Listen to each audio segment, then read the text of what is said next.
Bonjour à tous et bienvenue dans votre JT Immobilier quotidien. Tout de suite, le sommaire de ce mardi 20 septembre. Dans votre édition, reportage sur la flambée des prix. Pour en parler, Maître Pierre Bazeille sera notre invité. Zoom sur le logement étudiant, une problématique de rentrée. Enfin, votre rendez-vous avec le Zapimo. Bienvenue dans votre journal.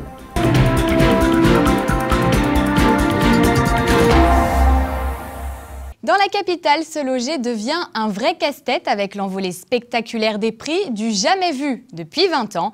Explication avec Marie Gallet. Plus 22,5%, c'est la hausse des prix de l'immobilier en 2011 relevée par l'indice des notaires. À Paris, investir dans la pierre devient un luxe. De plus en plus, dans les agences immobilières, les clients sont déçus de ce qui leur est proposé. Pour le budget que j'avais, je visais plus un appartement entre 35 et 45 mètres carrés. Mais je me suis vite rendu compte que je pouvais avoir que entre 25 et 30 mètres carrés. Et je me rends compte que je peux avoir que plus petit en fonction de mon budget. Seul l'immobilier haut de gamme semble tirer son épingle du jeu.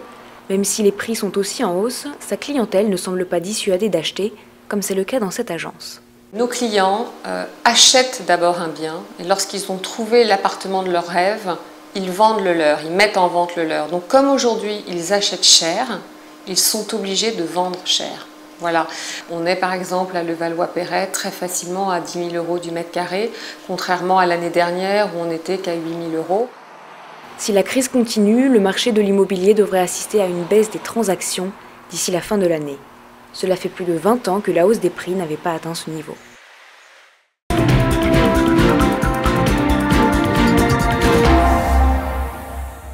Maître Bazeille, bonjour. Bonjour. Merci d'être avec nous sur notre plateau. Vous êtes notaire et président de l'Institut notarial de l'immobilier.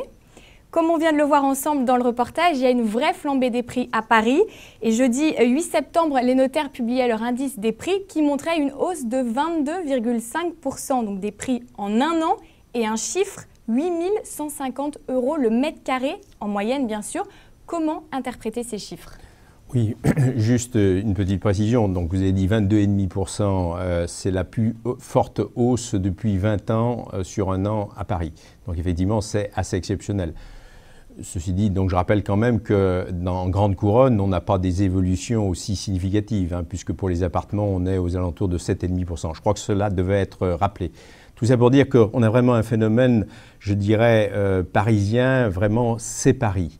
Je crois qu'aussi il est bon de rappeler qu'en province, on n'a pas, même dans des villes emblématiques comme Lyon, Bordeaux, on n'a pas des évolutions de prix aussi importantes. Alors comment l'expliquer ? Je crois que c'est parce que donc on est avec Paris une valeur refuge. Valeur refuge d'ailleurs essentiellement pour les Français puisqu'on constate un petit retrait des étrangers. Même si les étrangers restent très présents sur des biens de haut de gamme, on constate ce petit recul. Et puis deuxièmement, donc, c'est le fait que Paris, donc, c'est pas la rentabilité qui fait ça, mais c'est cette notion de valeur refuge. C'est qu'on pense que ce qu'on achète 100 aujourd'hui, demain, ça vaudra 110, quels que soient les aléas économiques. Est-ce que finalement, on ne risque pas un blocage avec cette hausse qui ne s'interrompt pas ? Pour le moment, donc, c'est vrai. Donc, alors chaque fois qu'on est arrivé à 7 000 € le mètre, on a dit ça ne va pas monter encore. Je crois que là, on atteint de toutes les façons des sommets. Le blocage, on aurait pu le craindre en tous les cas en termes de volume, puisque là, c'est le blocage, c'est les volumes, la fluidité du marché. Les taux d'intérêt aujourd'hui, on croyait qu'ils augmenteraient. Aujourd'hui, on était avec des taux moyens de 4%. On vient de nous annoncer que les taux moyens sont plutôt à 3,80. Donc, en tous les cas, ce facteur-là devrait éviter le blocage. Mais c'est vrai qu'on peut s'interroger sur quand on atteint des sommets pareils, qu'est-ce qui peut se passer. Ceci dit, donc nos confrères disent que on a plus une pénurie de biens à la vente que des gens qui, en réalité, il y a plus aujourd'hui d'acquéreurs que de vendeurs. Et sur les prix, pour terminer, est-ce qu'il y a des signes avant-coureurs, quelque chose qui pourrait laisser penser qu'on va vers un recul des prix? De toute façon, donc, les notaires d'ailleurs l'ont annoncé, ils pensent qu'à compter du mois d'octobre, donc il y aura une baisse des prix. Alors je crois qu'elle sera quand même assez... bon, quand on est à 22,5, donc même si ils disent que sur un an, on pourrait revenir à une hausse des prix de 10%, voilà, les prix en tout cas ne vont pas s'écrouler à Paris, ça me paraît évident. Très bien, merci beaucoup Maître Bazaille. Merci. On se retrouve très vite. Je vous en prie. Merci, à bientôt.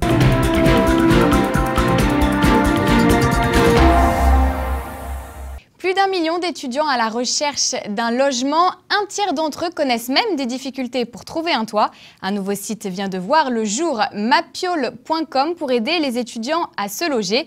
Une application est même déjà disponible pour certains téléphones portables. Marie Gallet. Depuis plusieurs mois, Bédel, 21 ans, consacre ses journées à la recherche d'appartements. Il travaille en alternance, mais son salaire ne lui permet pas de payer un loyer.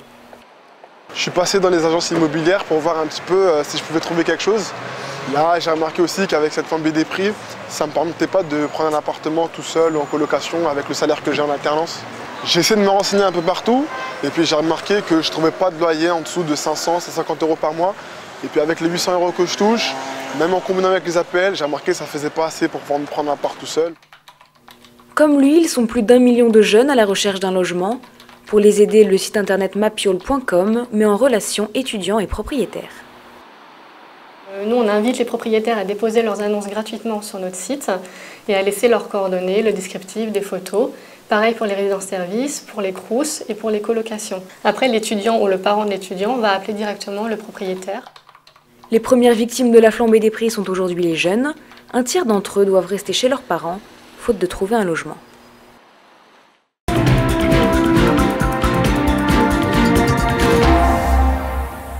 Avant de se quitter, les 4 infos IMO à ne pas manquer, c'est dans votre tout en images et c'est parti. 300 négociateurs immobiliers sont recherchés. Le réseau de franchise Solvimo recrute à grande échelle d'ici la fin de l'année. Le Georges V est un palace. Il devient le 5e établissement parisien et 9e au niveau national à bénéficier de cette distinction. 2 fois plus de milliardaires en Chine. Parmi eux, 29 le sont devenus grâce à l'immobilier, et cela malgré un climat économique agité. L'hôtellerie de plein air a le vent en poupe. Les campings ont dopé la croissance du tourisme, plus 5% cet été pour les campings 4 et 5 étoiles.